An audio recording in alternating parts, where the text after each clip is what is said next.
산업은행의 경영 정상화를 위한 자구 계획을 제출했습니다. 취재기자 연결해 자세한 소식 알아봅니다. 서주연 기자. 네, 서주연입니다. 네, 금호 아시아나 그룹이 금호 고속 지분 전량을 담보로 제공하겠다고 했죠? 네, 그렇습니다. 금호 아시아나 그룹은 현재 금호 고속을 정점으로 금호산업, 아시아나 항공으로 이어지는 지배구조로 구성되어 있는데요. 이런 금호 고속의 지분, 구체적으로 박삼구 전 회장 일가가 보유한 지분 4.8%를 담보로 제공하기로 했습니다. 또 금호타이어 담보 지분이 해지되면 박 전 회장과 박세창 아시아나 IDT 사장이 보유한 금호고속 지분 42.7%도 담보로 내놓겠다고 밝혔습니다. 3년간 경영 정상화 기간 동안 목표를 달성하지 못했을 경우 산업은행이 아시아나 항공에 매각을 진행할 수 있고, 이에 대해 박 전 회장은 물론 모기업인 금호산업 역시 이의를 제기하지 않겠다는 의사도 밝혔습니다. 아울러 박 전 회장의 경영 복귀 역시 없다는 입장도 자구 계획에 담겼습니다. 네, 금호 아시아나가 사실상 배수진을 친 것으로 보이는데요. 자금 지원 요청도 있었죠? 그렇습니다. 5천억 원 규모의 자금 지원도 요청했는데요. 이에 대해 산업은행은 금호 아시아나 그룹이 제출한 자구 계획을 검토하기 위해 채권단 회의를 개최하는 등 관련 절차를 진행할 계획이라고 밝혔습니다. 한편 금호 아시아나 그룹은 자산 매각을 통해 지원 자금을 상환하겠다고도 밝혔습니다. SBS CNBC 서주연입니다. 지난달 취업자 수가 작년 같은 달보다 20만 명 넘게 증가했습니다. 2달 연속 20만 명 넘게 늘어난 건데요. 이에 따라 고용률도 월간 통계 작성 이후 최대를 기록했습니다. 하지만 여전히 제조업 일자리는 감소세를 이어갔습니다. 류정은 기자가 보도합니다. 지난달 취업자는 2,680만 5천 명으로 지난해보다 25만 명 증가했습니다. 지난달 26만 3천 명 증가에 이어 2달 연속 20만 명대 증가폭입니다. 정부의 월간 목표인 15만 명보다 10만 명 더 많은 셈입니다. 연령별로 보면 60세 이상이 34만 6천 명 늘어나 가장 많이 증가했고, 산업별로는 보건과 사회복지 서비스업에서 17만 2천 명의 취업자 수가 늘어났습니다.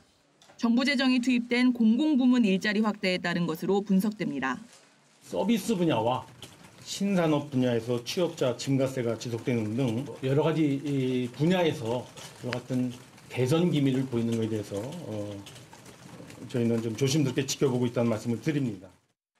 취업자가 늘어남에 따라 고용률과 실업률도 개선됐는데, 특히 3월 고용률은 통계 집계를 시작한 1983년 이후 가장 높은 60.4%를 기록했습니다.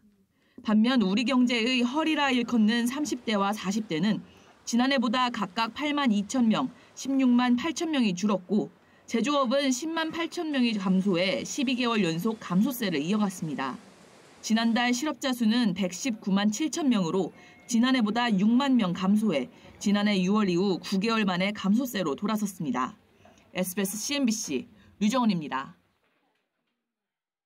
소득이 있으면 세금을 내야 합니다. 그런데 일부 유튜버, 유명 연예인, 해외파 운동선수 등 속칭 요즘 뜨는 고소득 사업자 중에 세금을 한 푼도 안 내는 사례가 적지 않습니다.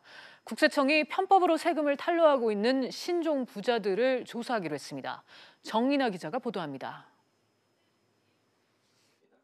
인기 유튜버 A씨는 2017년에만 20억 원 이상의 수익을 올렸습니다. 개인 유튜버의 경우엔 직접 소득 신고를 하고 세금을 내야 하는데, A씨는 신고를 하지 않아 세금을 한 푼도 내지 않았습니다. 국세청이 세무조사를 벌인 끝에 소득세 5억 원을 추징했습니다. 유명 연예인인 B씨는 가족 명의로 1인 기획사를 차린 뒤 소속 직원에게 용역 대금을 부풀려 지급하고 돌려받는 식으로 소득의 일부를 탈루했습니다. 이렇게 챙긴 돈으로 부동산과 고가 외제차를 구매하고 가족 명의의 기획사 주식을 시세보다 높은 가격에 사들였습니다. 1인 기획사다 보니 정기 세무조사 대상에 포함되지 않아 법망을 쉽게 피할 수 있었습니다. 해외파 운동선수로 해외에 거주하고 있는 C씨는 계약금과 연봉을 신고하지 않다가 이번에 10억 원을 추징당하고 과태료 4억 원을 물게 됐습니다. 국세청이 막대한 수익을 얻으면서도 변칙적인 방법으로 탈세 혐의가 있는 유튜버와 연예인, 해외파 운동선수 등 일명 신종부자 176명에 대해 세무조사에 착수했습니다. 신종 고소득 사업자의 지속적 증가와 함께 경제활동이 복잡 다양해지면서 탈세 수법 또한 더욱 고도화 진흥화되고 있습니다. 앞서 국세청은 지난해에도 고소득 사업자 881명을 조사해 6,959억 원을 추징했습니다. 국세청은 이들을 조사해 차명 계좌를 이용하거나 이중장부 작성 등 고의적으로 세금을 포탈한 혐의가 발견되면 검찰에 고발 조치하는 등 엄중하게 처리할 계획입니다. SBS CNBC 정인아입니다. 정부가 이달 중 추경 편성안을 국회에 제출할 예정인데요. 홍남기 경제부총리 겸 기획재정부 장관이 추경 규모에 대해 7조 원을 넘지 않을 것이라고 밝혔습니다. 취재기자 연결합니다. 장가희 기자. 네, 장가희입니다. 네, 추경 규모를 놓고 10조 원 가까이 될 것이라는 예측도 나왔었는데 일단 이보다는 훨씬 적은 7조 원 이내로 가닥이 났네요. 네, 홍남기 부총리는 오전 세종청사에서 기자들과 간담회를 가지고 이 재원 등 여건을 감안할 때 추경 규모가 7조 원을 넘진 않을 것이라고 밝혔습니다. 홍 부총리는 아무리 규모를 정해도 부합하는 사업이 없으면 채울 수 없다며 재원 측면을 감안했음을 시사했습니다. 네, 추경을 편성할 근거가 있냐는 논란이 있는데 여기에 대해 홍 부총리는 뭐라고 답했나요? 네, 추경 편성 근거를 놓고 이견이 있는 것에 대해 홍 부총리는 미세먼지와 경기 하방 리스크 대응, 여기에 최근 산불 등 재해와 관련한 예산 확보 등 세 가지를 언급했습니다. 특히 산불과 관련해선 예방 인력 확충, 헬기 구매 비용 등 구체적인 사용 용도를 밝히기도 했습니다.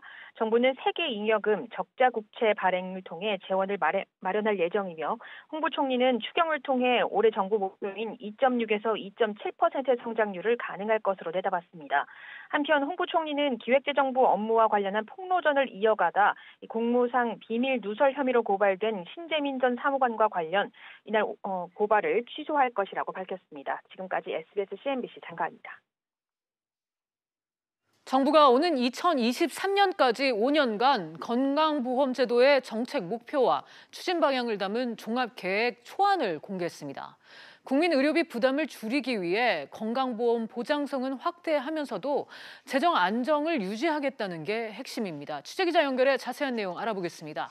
이한나 기자. 네, 이한나입니다. 네, 건강보험 보장성을 강화한다는데 어떻게 달라지는 겁니까? 네, 보건복지부는 오늘 공청회를 열고 오는 2023년까지의 종합계획을 발표했는데요. 목표는 현재 73세인 건강수명을 75세로 올리고 건강보험 보장률은 62.7%에서 70%까지 끌어올리겠다는 겁니다. 무엇보다 의료비 부담을 줄이기 위해 MRI와 초음파, 간호간병 등의 건강보험을 적용하고 어린이와 난임 부부에 대한 의료보장도 확대되는데요. 1세 미만 영유아의 외래본인 부담은 절반 이하로 낮추고 중증 소아 환자는 재택의료팀이 가정을 방문해 안전하게 의료 서비스를 받을 수 있도록 하는 시범사업도 추진됩니다. 난임치료 시술의 경우 연령 제한을 폐지하고 체외수정과 인공수정 시술 건강보험 적용 횟수도 늘어납니다. 네, 보장성이 강화되는 만큼 재원 확보가 우려되는데 가입자 부담이 늘어나는 건 아닌가요?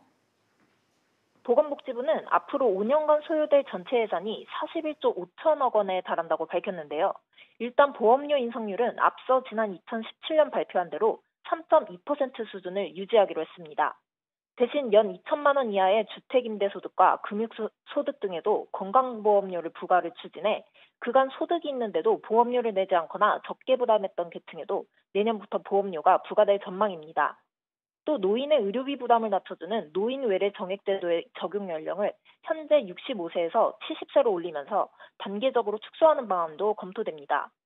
이른바 의료 쇼핑에도 제동을 걸어 가벼운 질환으로 대형 병원을 찾을 경우 보험 혜택을 덜 받도록 기준을 재검토하기로 했습니다.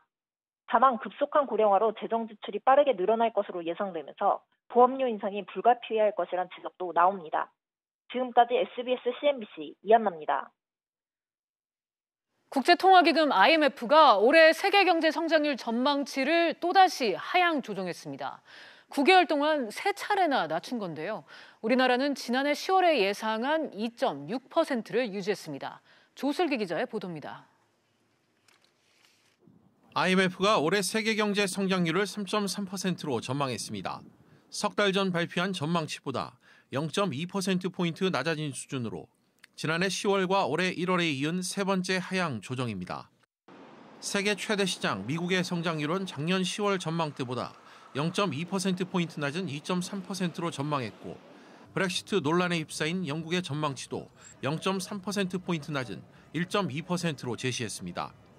IMF는 중국과 유로존의 경기 둔화와 무역 갈등을 하향 조정 요인으로 꼽으며 경제 활동이 위축됐다고 지적했습니다. What's changed is the trade tensions that were high, especially towards the end of 2018, the needed credit tightening in China, the tighter monetary policy again in 2018 by major central banks. 또 경기가 더 나빠질 경우 성장률이 지금보다 더 하락할 수 있음을 시사했습니다. 다만 내년 세계 경제 성장률 전망치는 기존의 3.6%를 유지했습니다. 우리나라의 경제 성장률은 올해 2.6%, 내년 2.8%로 전망됐는데 추가 경정 예산 편성 가능성을 반영한 데 따른 것으로 풀이됩니다. 추경을 감안한 거 아닐까 싶은 생각이 있어요. 왜냐하면 그런 얘기까지 하고 갔으니까. 우리 정부에서 하겠다고 얘기를 했으니까 그렇게 감안해서 본 게 맞을 것 같긴 해요. 글로벌 경기 둔화 우려 속에서도 중국과 일본은 각각 0.1%포인트씩 올라 6.3%와 1.0% 성장률을 기록할 것으로 전망됐습니다. SBS CNBC 조슬기입니다. 지난해 말 붕괴 위험으로 출입이 제한된 서울 삼성동의 대중빌딩이 정밀 안전진단 결과 최하 등급인 2등급을 받은 것으로 나타났습니다. 안전진단 보고서에 따르면 기둥과 벽의 균열과 누수 등 다수 결함이 발견됐고 기둥의 내력도 부족한 것으로 확인됐습니다. 강남구는 건축물 사용 금지와 출입자 통제를 계속 유지할 예정이고 해당 건물 소유자들은 아예 건물을 새로 짓겠다는 뜻을 강남구에 전달한 것으로 알려졌습니다. 신한금융이 이명박 전 대통령 당선 축하금 명목으로 이상득 전 의원 측에 자금을 전달했다는 남산 3억 원 의혹과 관련해 검찰이 위성호 전 신한은행장을 소환했습니다. 검찰에 따르면 서울중앙지검 조사 2부는 오늘 위 전 행장을 피의자 신분으로 소환해 조사했습니다. 지난해 11월 검찰 과거사위원회는 남산 3억 원 사건 관련 위증한 것으로 의심되는 위 전 은행장 등 10명을 다시 수사해 줄 것을 검찰에 권고했습니다. 실업자와 재직자의 취업과 창업 촉진을 위해 정부가 직업훈련 비용의 일부를 지원하는 내일 배움 카드 사업이 확대됩니다. 정부는 내년부터 내일 배움 카드를 평생 내일 배움 카드로 개편해 최대 3년까지였던 유효 기간을 5년으로 늘리고 지원 규모도 1인당 최대 300만 원에서 500만 원으로 늘리기로 했습니다. 아울러 실업자와 재직자뿐만 아니라 자영업자와 특수고용직 노동자 등도 참여할 수 있도록 개편했습니다. 지난해 가계 여유자금이 역대 최소 수준으로 줄어든 반면 정부의 여유자금은 통계 작성 이래 최대치를 기록했습니다. 한국은행에 따르면 지난해 가계와 비영리단체의 여유자금인 순자금 운용은 49조 3천억 원으로 1년 전보다 1조 원 넘게 줄었습니다. 반면 정부는 지난해 소득세와 법인세 수가 나란히 사상 최대를 기록하면서 순자금 운용 규모는 55조 원으로 증가했습니다. 올해 우리 금융그룹이 지난해보다 100명 더 늘린 1,100여 명을 신규 채용한다고 밝혔습니다. 계열사별로는 우리은행 750명, 우리 FIS 171명, 그 외 계열사 182명으로 상하반기로 나눠 뽑을 계획입니다. 최대 계열사인 우리은행의 상반기 채용은 이번 달부터 시작됩니다.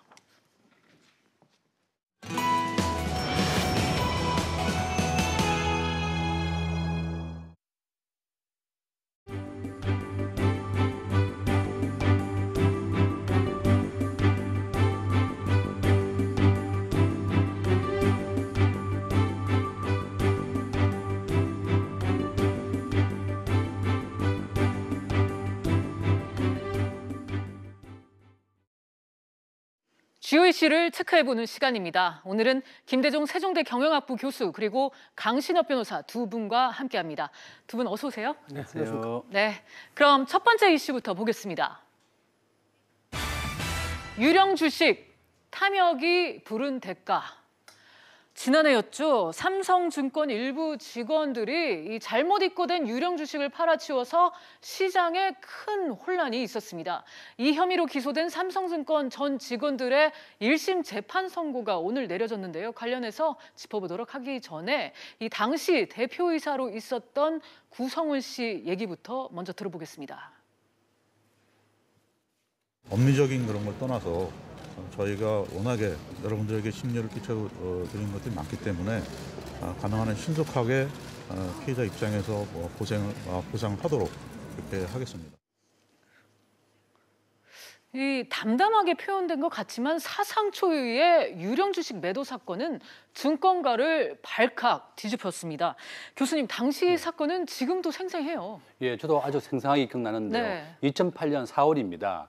당시에 전산실에서 삼성증권에 배당을 해줄 때 보통 이제 1,000원을 배당해 줘야 되는데 1,000주를 배당한 거예요. 당시 삼성증권 주식이 3만 원 정도였으니까 총 배당한 금액이 112조 원 정도고 삼성증권은 자본금이 4,500억이고 발행된 주식이 9천만 주입니다. 당시에 배당한 주식 수는 30배가 넘는 28억 주를 배당한 겁니다. 그래서 당시에 삼성증권 내에서도 배당을 잘못했다는 것을 알게 되고 그 사내 방송을 했다 그래요. 직원들에게 주식이 금액을 배당해야 되는데 주식을 배당했으니까 절대 팔아서는 안 된다고 경고 방송을 했는데 실제로 21명이 매도 주문을 했고 체결된 주식이 16명 주식이 낸 게 체결됐고 또 특히 3명은 한 사람당 200억에서 500억 정도까지 체결이 됐습니다. 그래서 뭐 법원에서 오늘 판결이 있었지만 당시 직원들이 그 잘못된 것을 알고도 또 서로 카톡도 주고받았다 그래요. 이거 팔아도 문제가 안 되겠느냐. 또 만약에 한 500억 정도 팔게 되면 그 변호사비 비용을 내고도 남으니까 시행을 하자 이렇게 해서 도덕적으로 문제가 되어서 이제 오늘 1심 판결이 있었습니다. 네. 이 사건이 일어난 게 지난해 4월이니까 꼭 1년 전입니다. 변호사님, 이 배당 오류 사고로 인해서 피해를 입은 피해자들에게는 보상 조치가 제대로 이루어졌나요? 당시에 이제 많은 수의 물량이 갑자기 쏟아져 나오다 보니까 장중 최고가 대비 11.7%가 폭락을 했습니다. 그러다 보니까 여기에 대해서 이제 낮게 판 사람이 있을 거 아닙니까? 그렇죠. 그런 사람들은 이제 손해를 본 것이죠. 그 부분에 대해서는 이제 삼성증권에서 손해배상을 했는데요. 그 금액은 약 100억 원에 가까운 것으로 이렇게 드러나고 있습니다. 그래서 거기에 대해서는 손해배상을 했고, 그리고 이제 그 피해에 대해서는 다시 당시에 이 지금 주식을 팔았던 이번에 이제 또 재판을 받게 된 사람들한테 구상금을 청구하게 되는 것인데요. 결국은 당시 이제 금융권에 종사하는 그리고 다른 사람들의 재산을 맡아서 관리하는 그야말로 도덕성과 윤리성이 굉장히 요구되는 이런 사람들이 그렇게 말이죠. 1,000원 낼 걸 이제 1,000주를 줬다는 거 아닙니까? 그야말로 이제 시스템상의 오류고 그리고 직원의 실수였는데 그것을 틈타서 더군다나 삼성증권에 과장도 2명이나 있었습니다. 그것이 이제 큰 어떤 반향을 일으켰고 문제가 됐던 것인데요. 그야말로 아까 제목에 잘 나왔는데 유령 주식을 팔아가지고 결국 탐욕의 대가로서 이번에 결국 재판을 받아서 물론 집행유예가 나오긴 했습니다만은 결국 회사에서도 뭐 쫓겨나고 등등의 많은 물론 이제 이번에 그 솜방망이 처벌이다 이런 얘기도 있습니다만은 두 사람의 과장에 대해서는 징역 1년 6개월에 집행유예 3년이 내려졌고요. 또 다른 두 사람은 징역 1년에 집행유예 2년이 나왔는데 하여튼 뭐 조금 낮게 처벌하는 그런 감은 없지 않아 있습니다. 네. 112조 원대 배당 사고였습니다. 교수님, 어느 증권가에서도 이 자사 직원들이 이렇게 가담한 적은 없었죠? 예, 이런 적이 사상 처음이었고요. 이제 이게 아까 말씀드린 것같이 삼성증권 전체 주식 시가총액이 3조 원이니까 이제 이게 배당 금액 했던 금액이 총 그 유령 주식이 112조 원이니까 한 30배가 넘는 금액이 이제 문제가 됐었고 이게 주식의 문제는 그 3일 결제입니다. 내가 오늘 주식 주문을 내게 되면 오늘, 내일, 모레 돈이 나한테 들어오게 됩니다. 삼성증권 직원들도 16명이 주문을 내서 체결이 되었는데 실질적으로 이제 금전적인 혜택을 못 본 이유가 3일 결제이기 때문에 그 금전적인 혜택을 못 보았고 이제 이게 또 문제가 그 원장이라고 하는 게 있습니다. 증권회사의 원장이 증권예탁원에 예탁되어 있는데요. 증권회사에 이제 최근에 이제 4차 산업혁명이 이슈가 되면서 이게 원장을 보유하고 있는 게 블록체인이라고 하는데요. 3일 결제가 아니라 블록체인 기술이 도입되게 되면 원장을 각 증권사가 보유하게 되면 이런 유령 주식이 발행될 수가 없다는 거죠. 그래서 그 4차 산업혁명에 이제 이런 도입이 되어서 블록체인 기술이 도입이 되면 원장 기술 때문에 이렇게 유령 주식이 발생할 수 없다는 거죠. 그래서 이것도 4차 산업혁명이 도입되면 또 증권 예탁원도 없어질 것이고 이렇게 유령 주식이 발행될 수도 없는 거죠. 그래서 진짜 사상 처음으로 이런 증권 사고가 났고 또 앞으로 우리 증권사나 금융기관에서도 블록체인 기술을 도입해서 이런 사고가 나지 않도록 주의해야 되겠고, 그전에는 특히 증권사나 금융기관의 이제 직원들은 이렇게 배당 사고라든지 이런 문제가 나지 않도록 정말 철저한 조심하고 관리해야 됩니다. 네, 예. 그때 숫자를 정말 그 글자를 잘못 기입해가지고 일어난 사건이어서 맞습니다. 예. 되게 굉장히 증권사의 최첨단의 기술을 갖고 있던 게 아니었던가 하는 의구심을 맞습니다. 낳기는 예. 했습니다.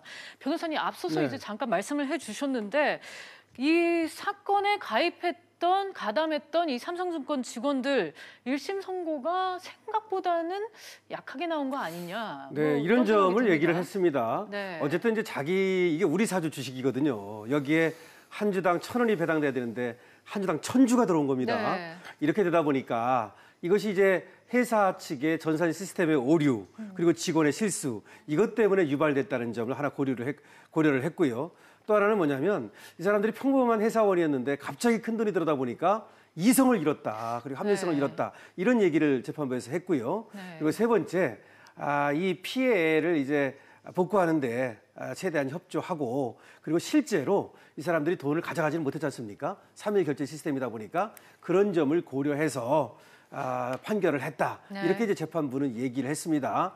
아무래도 이제 그런 실제로 이제 돈을 가져간 건 없지만은 회사에서 아까 얘기했듯이 뭐 퇴출당하다든지 여러 가지 또 불이익이 있지 않습니까? 네. 하여튼 그걸 고려해서 선처를 해준 걸로 보이기는 합니다. 이 실형은 모두 면했는데 네. 교수님은 오늘 이 선고 어떻게 보셨어요?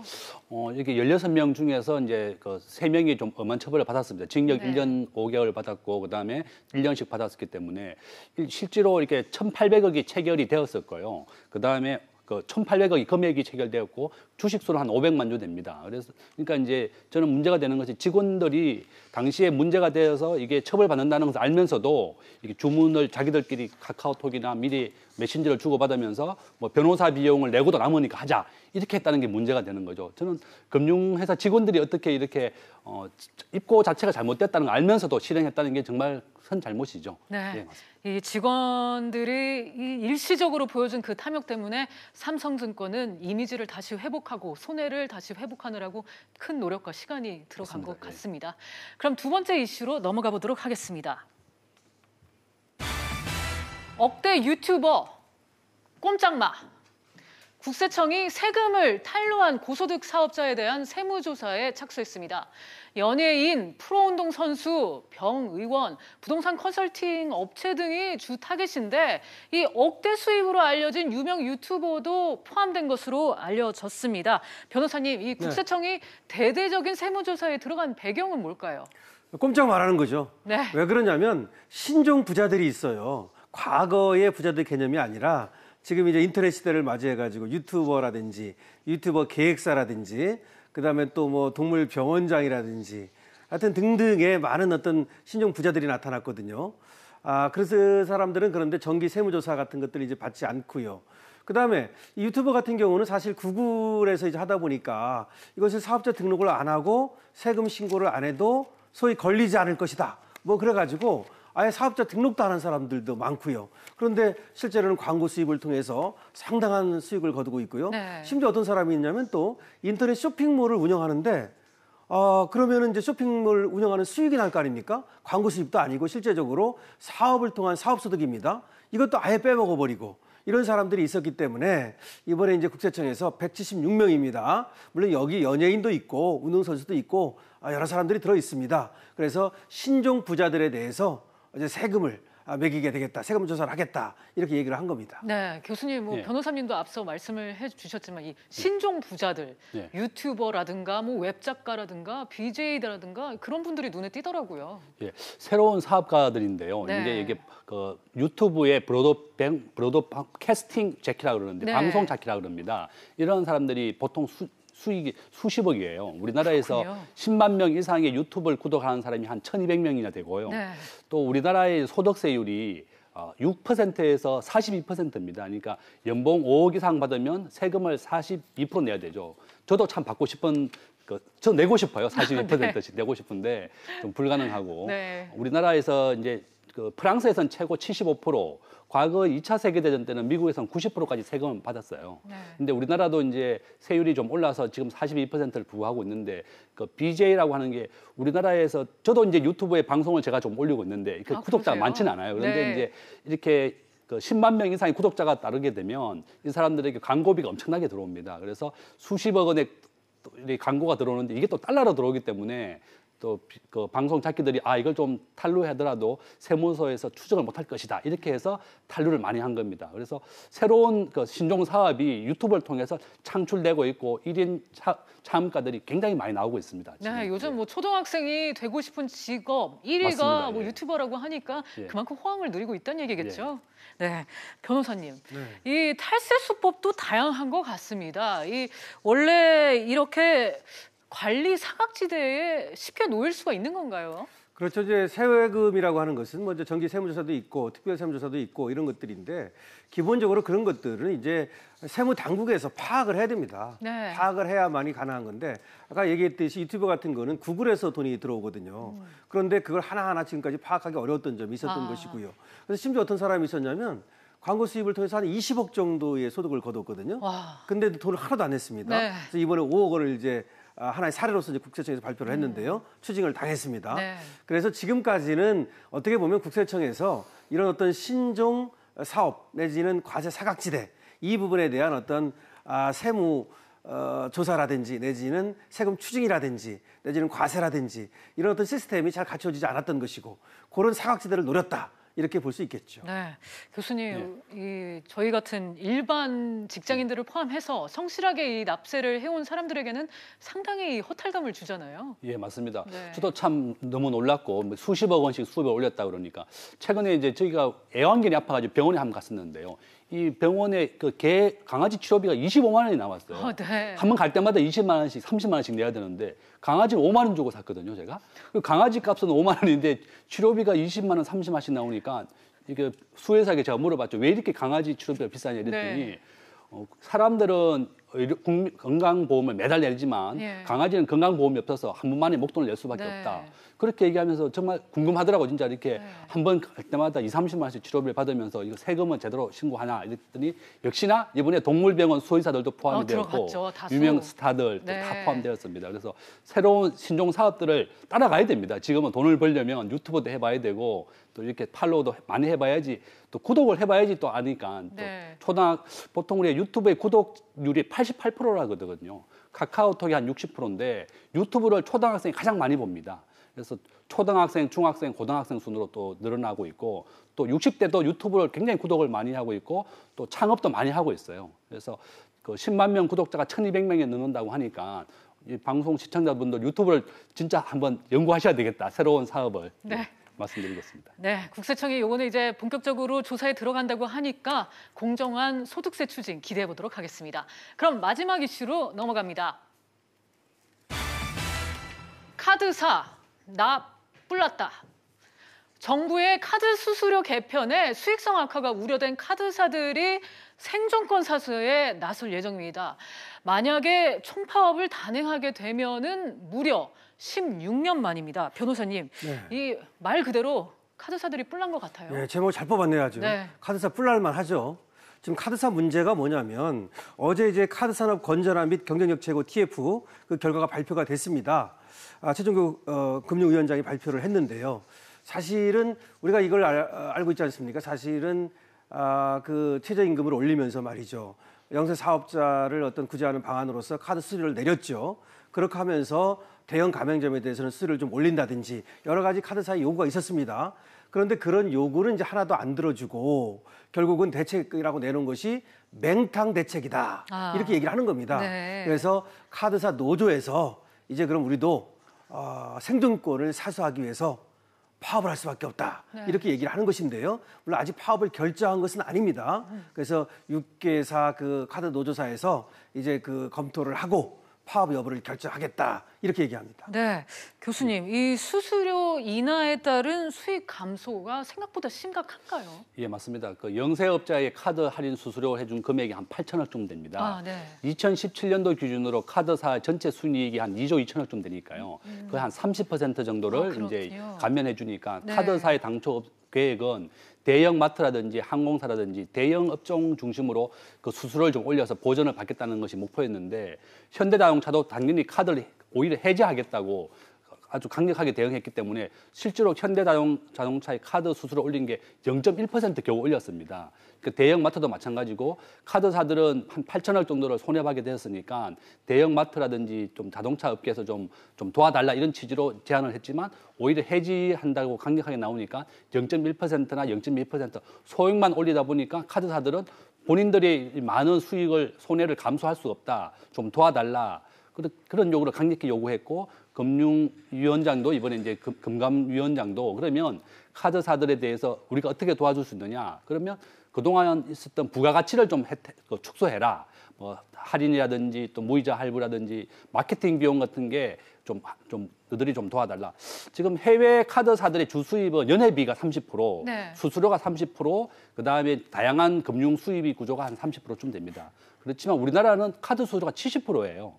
그 수수료 수입으로 계속 카드사들이 먹고 살다 보니까 카드 수수료를 좀 정부가 한 8천억이나 절감해라 이렇게 하니까 네. 자기들도 생존이 어렵다. 그래서 그렇군요. 정부가 좀 도와달라 이런 취지로 네. 했는데 또 대책이 자기들이 원하던 수준이 아니니까 이렇게 맹탕 정책이다. 네. 이렇게 해서 반발하고 있는 겁니다. 네, 변호사님, 이 냉탕 대책이라고 교수님이 말씀해 주셨는데 이 금융위가 카드 업계의 이 경쟁력 제고안을 제시하면서 달래기에 나섰는데 썩 받아들여지지 않는 것 같아요. 글쎄요, 이제 카드사에서 얘기하는 것은 역진성 해소 방안을 내놔달라는 얘기거든요. 네. 근데 거기에 대해서는 사실은 카드사에서 요구했던 세 가지가 제일 중요한 것이 대형 가맹점의 카드 수수료 그 하한제를 하게 해달라는 거고요. 레버리지 비율 완화, 그러니까 자기 자본의 그 자산 이 비율에 대해서 이 완화를 요구했고요.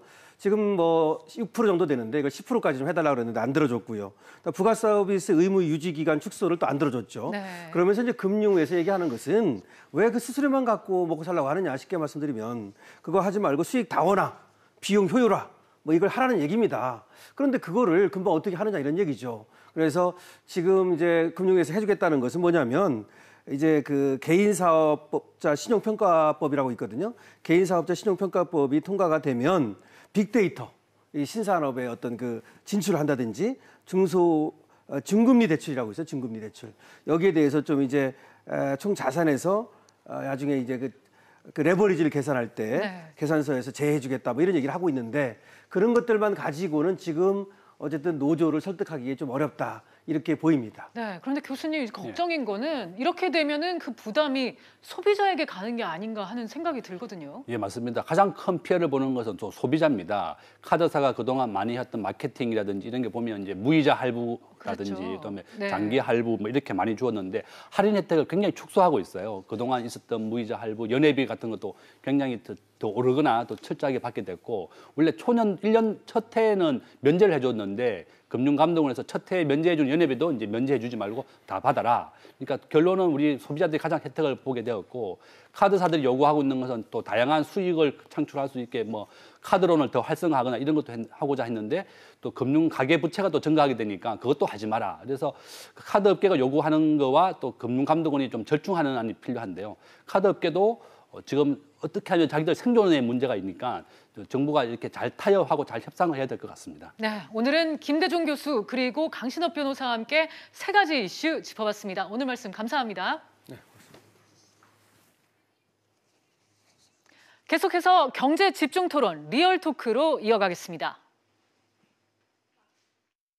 법리적인 그런 걸 떠나서 저희가 워낙에 여러분들에게 심려를 끼쳐드린 것들이 많기 때문에 가능한 한 신속하게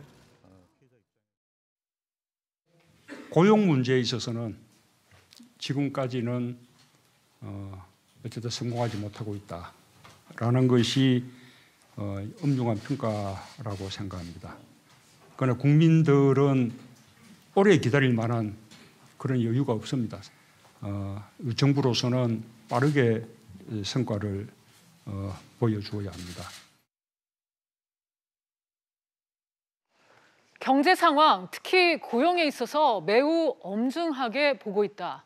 이게 정부의 시각이자 입장입니다. 사실 고용 지표가 양적으로 특히 질적인 면에서 기대에 미치지 못했고 고용 위기다, 또 이를 넘어서 고용 참사다 이런 얘기가 등장한 지도 오래전 일입니다. 그런데 고용 흐름이 조금씩 개선되는 걸까요? 현재 고용 수준이 어느 위치에 있는지 향후 전망까지 전문가 두 분과 함께 진단해 보도록 하겠습니다.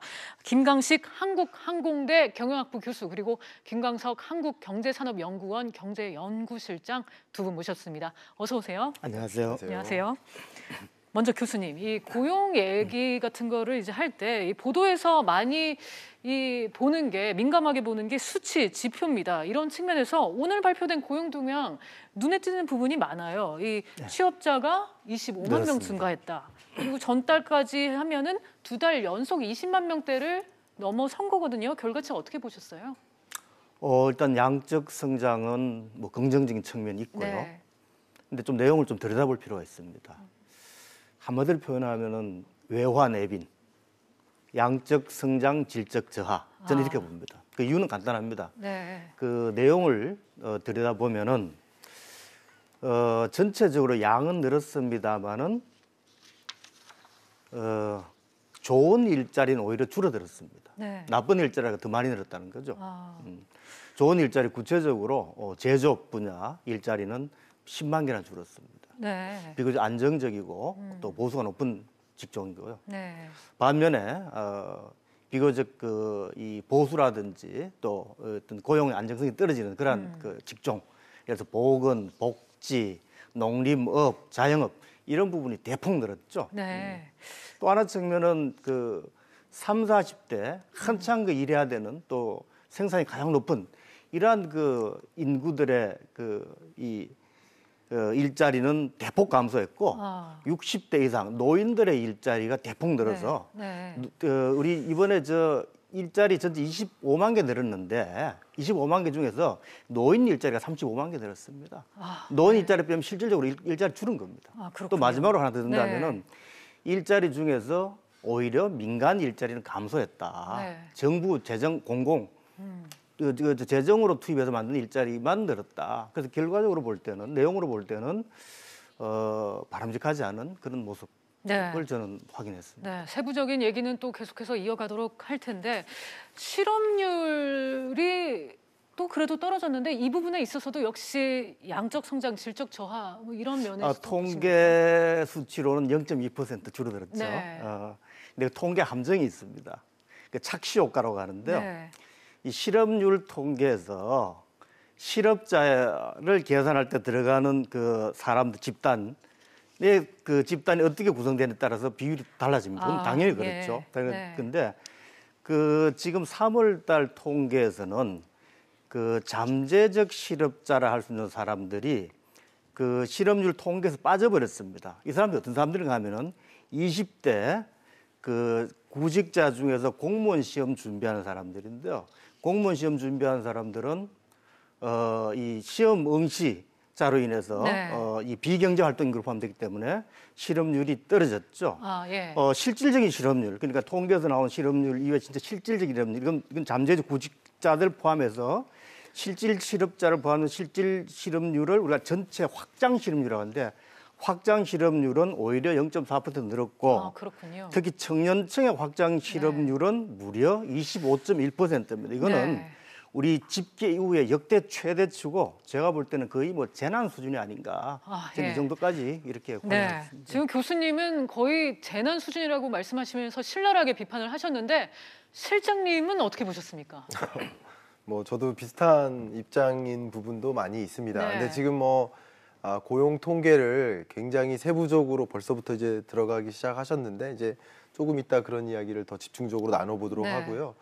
일단 고용 여건이 개선됐는지 여부를 판단할 때 우리가 보통 판단하는 그 지표들이 크게 세 가지가 있습니다. 하나가 취업자 증감이죠. 취업자가 작년보다 얼마나 늘었는가. 그리고 두 번째가 고용률. 그리고 세 번째가 실업률이죠.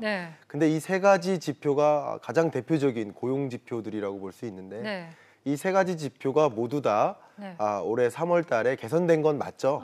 개선된 건 맞는데 이 큰 범주 내에서 이제 세부적으로 들어가기 전 단계에서 이 세 가지 지표가 정말 개선된 것인지 여부를 판단할 때 우리가 중요한 것 한 가지는 우리가 이 모든 고용 통계를 비교하는 대상 연도가 바로 전년 동월입니다. 늘상 그 월 고용 통계는 전년 동월과 비교를 하는데 네. 전년의 고용 통계가 최악이었지 않습니까? 그러니까 2018년을 고용 참사라고 표현을 할 만큼 그렇죠. 2018년은 어떤 월과 비교해도 전년 동월 대비 취업자 증감이라든가 아니면 그 어떤 숫자도 나아질 수밖에 없는 거예요. 그러니까 취업자 증감도 왜냐하면 2018년에 너무 안 좋았기 때문에 네. 10만 명도 안 됐잖아요. 그러니까 너무 안 좋았기 때문에 그 연도와 비교하면 당연히 취업자 증가가 늘어나는 것이 정상적인 것이라고 보여지고요. 기저효과가 그렇죠. 기저효과를 무시할 네. 수 없는 거고요. 역시 고용률과 실업률을 비교하는 것도 2018년 3월과 비교해서 개선됐다라고 하는 건데 개선된 건 맞죠. 그러니까 어쩌면 저점에서는 개선되어 가는 모습인 걸 맞지만 우리가 비교의 잣대를 계속 2018년과 할 거라면 올해 내내 개선되는 모습처럼 보일 수도 있습니다. 네. 그런 면에서 이제 비교 연도에 대한 판단도 같이 들어가야 될 것 같고요. 또 한 가지는 지금 이제 기껏 2월과 3월 통계를 가지고 고용이 회복됐다 여부를 판단하는 것은 너무 또 예단하는 일이다라는 생각에서 이 두 가지 요점, 그러니까 2018년과 비교하는 것이 맞는가 하는 거, 네. 그리고 2월과 3월 고용 통계만 가지고 고용이 벌써부터 회복됐다, 우리 네. 좀 나아질 것이다 이렇게 예단하면 안 된다라는 그런 경고의 메시지도 같이 드리면서 우리가 분석이 들어가야 되지 않을까 생각합니다. 네, 그러니까 두 분 말씀을 들어보면 이 사실 이제 이렇게 반짝 나아졌다고 해서 정말 청신호로 볼 수 있느냐 이거는 좀 어려울 수 있다 이렇게 말씀을 해주셨는데 우리 경제의 흐름 또 산업 구조에 대한 영향도 따져봐야 될 것 같고요. 인구 구조 변화 등 뭐 다양한 요인도 살펴봐야겠죠. 여기서 잠깐 문 대통령의 발언 한번 또 듣고 가겠습니다. 정부의 정책이 효과를 내는 분야가 있는 반면 효과를 내지 못하거나 부족한 분야가 있습니다. 인구와 산업 구조 조정, 자동화와 온라인 쇼핑과 같은 금방 해결하기 어려운 구조적 요인도 있습니다. 이어서 하면 게 좋을 것 같아요. 네, 교수님, 이 지금 문 대통령의 이 발언 내용이 지난해 내용인데 전반적으로 지금 어떻게 보세요? 이 문 대통령이 목표하는 그런 목표 지점으로 지금 서서히 가고는 있습니까? 참 판단하기 제가 참 어렵습니다. 어려운데 문 대통령께서는 이제 고용의 질적 향상, 또 고용 안정성 제고 이제 이를 위해서 노력을 하시는데, 근데 지금 우리 여건이 사실 그러한 그 안정성이나 질을 따지기에는 굉장히 지금 어려운 여건입니다. 네. 예, 안정성보단 제 생각엔 오히려 고용의 유연성을 더 확대해서 고용의 양을 오히려 늘리는 것이 지금 이 시점에서는 맞지 않나. 물론 장기적으로는 질도 좋고 안정도 좋습니다만은 지금 이렇게 실업률도 높고 또 많은 국민들이 굉장히 참 어려움에 이렇게 처한 상황에서는 이러한 어떤 그 정부의 어떤 정책 방향은 좀 우리가 좀 다시 한번 좀 심사숙고할 필요가 있다. 뭐 저는 이렇게 생각을 하고 있고, 그리고 고용에 있어서도 이 고용이 보다 이렇게 많이 일어날 수 있도록 하는 그런 여러 가지 어떤 시장을 활성화하는 그런 어떤 여건들을 조성해 주는 것이 더 필요하지 않는가. 정부가 직접 고용하는 것보다도. 예, 저는 뭐 오히려 그게 더 필요할 것 같습니다. 알겠습니다. 실장님, 그래도 이 문 대통령의 말처럼 분명히 고용이 좀 안정을 찾아가는 부분은 있지 않습니까? 예, 방금 말씀드렸던 것처럼 2018년을 저점으로 해서 2018년보다는 저점보다는 소폭 개선되는 모습이라고 판단하는 게 맞죠, 숫자적으로. 그런데 그게 내막을 좀 들어가 봤을 때 정말 그게 진정한 회복인가 여부를 진단하는 것이 중요할 것 같은데요. 중요한 것은 제조업 일자리가 크게 위축되고 있습니다. 그러니까 전체 일자리는 20만 명대의 증가 속도를 보이고 있지만 제조업 일자리가 4년 연속 계속 감소하고 있습니다. 그리고 2018년에는 제조업 일자리 감소폭이 가장 컸었죠. 계속 제조업 일자리가 줄어들고 있는 과정, 결국 조선, 철강, 뭐 자동차 이런 산업을 중심으로 해서 우리나라의 주력 산업이라고 할 수 있는 그런 산업에서 일자리가 줄어들고 있는 이런 모습, 그 제조업 일자리가 산업 구조조정에 의해서 줄어들고 있는 이런 모습이 결국은 30, 40대 일자리가 줄어드는 이런 모습과 거의 일맥상통하는 결과라고 볼 수 있겠습니다. 네. 이런 것들을 보면 이게 숫자적으로 20만 명 늘었다 반길 수도 있겠지만 내막을 보면 이게 궁극적으로 고용이 회복되는 것인가 하는 의문을 크게 만들고 있고요. 네. 또 중요한 것 중에 하나가 앞에 교수님께서 좋은 점 지적해 주셨는데요. 우리나라 지금 일자리가 크게 늘어난 영역이 바로 노인 일자리입니다. 60세 예. 이상. 네. 어마어마하게 많이 늘었는데요. 근데 우리나라의 정부 사업, 정부의 일자리 사업으로 생겨날 그 정부 사업 일자리가 네. 거의 100만 명 정도 됩니다. 올해 한 해의 목표치가 네. 96만 명 정도 되는데 네.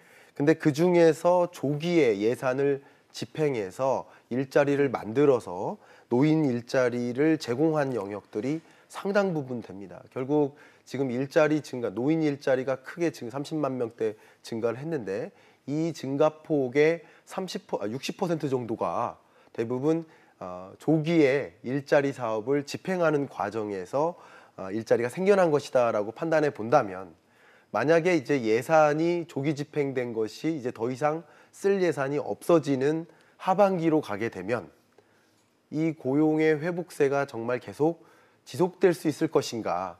지금 단순히 2, 3월 달에 반짝 성장하는 것이고 또 하반기 되면서 예산이 집행이 이미 다 끝나면서 이제 더 이상 고용의 어떤 회복 여건이 더 조성되지 않는 그런 모습이 또 다시 회귀되는 것이 아닌가 하는 그런 여러 가지 우려들이 있기 때문에 2, 3월간의 어떤 고용 통계만을 가지고 쉽게 고용이 회복됐다 예상하는 것은 굉장히 조심스러운 일이다라는 것을 말씀드립니다. 네, 교수님 앞서서 이제 시장의 활성화가 중요하다고 말씀을 해주셨는데 그렇다면 정부가 주도해서 일자리를 만들려고 하는 것보다 뭐 제조업이라든가 이렇게 기업을 살리는 노력이 더 급하다 이런 말씀이신가요? 네, 그렇죠. 이제 정부 재정 투입으로 생길 수 있는 일자리는 사실 한계가 있습니다. 네. 그리고 지속 가능하지도 않고요. 또 일자리 효율성이 떨어지기 때문에 장기적으로 민간과의 경쟁에서 결코 살아남게 된 게 어렵습니다. 네. 그래서 정부가 직접 일자리 창출하는 것은 지금같이 굉장히 어려운 시기에는 어쩔 수 없지만 가급적 좀 자제하는 게 바람직하고 이러한 노력을 오히려 민간 부문 시장에서 자발적으로 일자리를 만들 수 있게끔 정부에서 좀 기업 친화적인, 고용 친화적인 그런 정책을 펴는 것이 바람직하고요. 그러기 위해서는 현재 기업으로서 일자리 만드는데 그 여러 가지 어떤 제약 요인이 되는 것들을 과감하게 우리 규제로 생각해서 그런 규제를 좀 철폐하는 게 좋습니다. 네. 뭐 예를 들어서 기업이 그 사람을 고용할 때 있어서 가장 두려워하는 문제가 뭐냐면 첫째는 돈 문제고 임금비 문제, 비용 문제고 네. 또 하나는 뭐냐면 고용의 안정성과 관련된 그런 문제들입니다. 그래서 이런 걸 좀 유연화해서 시장에서 자유롭게 수요와 공급이 만나서 결정할 수 있게끔 이게 좀 정부에서는 어떤 시장의 자율성을 높일 수 있는 그러한 방식으로 현재 있는 여러 가지 제도들을 좀 시장 친화적으로 계획하는 게 바람직하고 이와 관련해서는 그동안 한 2년 전부터 계속 논의가 되어 왔던 우리 사회적 굉장히 중요한 이슈였던 최저임금 제도라든지 또 근로시간 단축, 최근에 뭐 탄력적 근로제, 또 비정규직 문제 이런 문제도 이제는 어떤 노동의 질, 또 뭐 고용 안정 이런 측면보다도 오히려 일자리 확대, 어떤 고용의 정대 이런 측면에서 다시 한번 판단해 보는 것이 필요하지 않을까 이렇게 생각합니다. 알겠습니다. 실장님, 그럼 실장님도 마지막으로 간단하게 또 한 말씀 부탁드릴게요. 네, 일자리 정책은 일자리에 있지 않다. 네. 일자리 정책은 투자 정책에 있다라는 생각을 하는데 결국 고용의 선행 변수는 투자입니다. 그런데 4분기 연속으로 이 우리나라 민간 건설 투자와 설비 투자가 이렇게 위축된 상황 하에서 단기간 안에 고용이 드라마틱하게 이렇게 회복되기가 어렵습니다. 이런 예산 투입 외에는 그런 민간 부문의 적극적인 신산업으로의 진출과 투자를 통해서 투자가 개선됐을 때 자연스럽게 이런 양질의 일자리, 지속적인 일자리가 나올 수 있기 때문에 방금 말씀하셨던 것처럼 기업들의 투자 여건을 적극적으로 개선하는 데 총력을 다한다면 기업들의 투자가 선행되고 자연스럽게 우리가 양질의 일자리를 또 기대해 볼 수 있지 않을까 하는 생각에 일자리 정책은 일자리에 있지 않고 투자에 있다. 기억할 만한 말씀인 것 같습니다. 오늘 말씀은 여기까지 듣겠습니다. 감사드립니다. 네, 감사합니다.